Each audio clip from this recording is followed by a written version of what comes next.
দেখা আল্লাহর নবী বলেন প্রতিদিন দুইবার, সকালে একবার, সন্ধ্যায় একবার আমার উম্মতের আমল আমি রাসূলের সামনে ফেরেশতারা পেশ করে।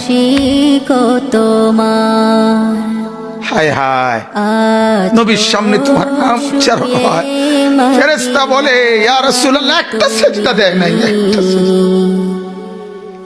ডেকে নাও একটা সিজদা দেয় নাই।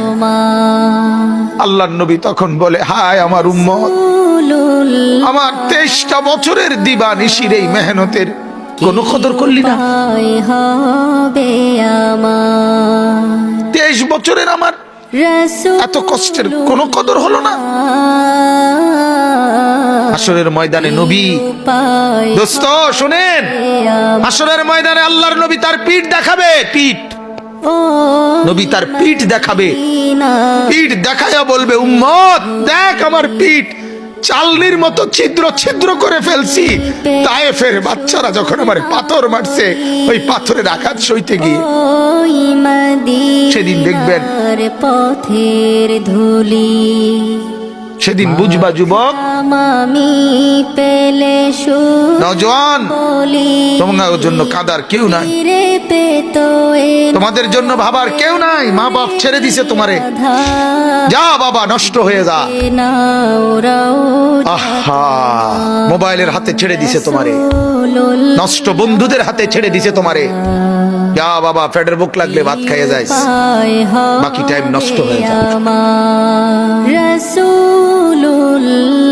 অভিভাবক ছেড়ে দিছে সন্তান, দুপুর বেলা বের হইছে রাত 10টা পর্যন্ত, কারো কোনো পেরেশানি নাই মা বাবার।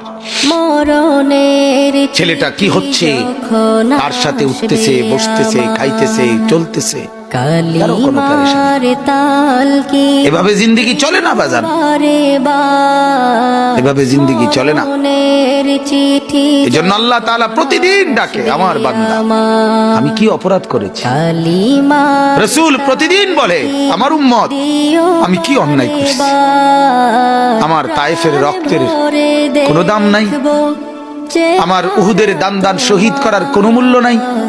14 দিন আমি পেটে পাথর বেঁধেছি, আমার সেই পাথরের বাধা পেটের কোনো মূল্য নাই। আমি 3 মাস ঘরে চুলায় আগুন জ্বলে নাই, আমার সেই জীবনের কোনো মূল্য নাই।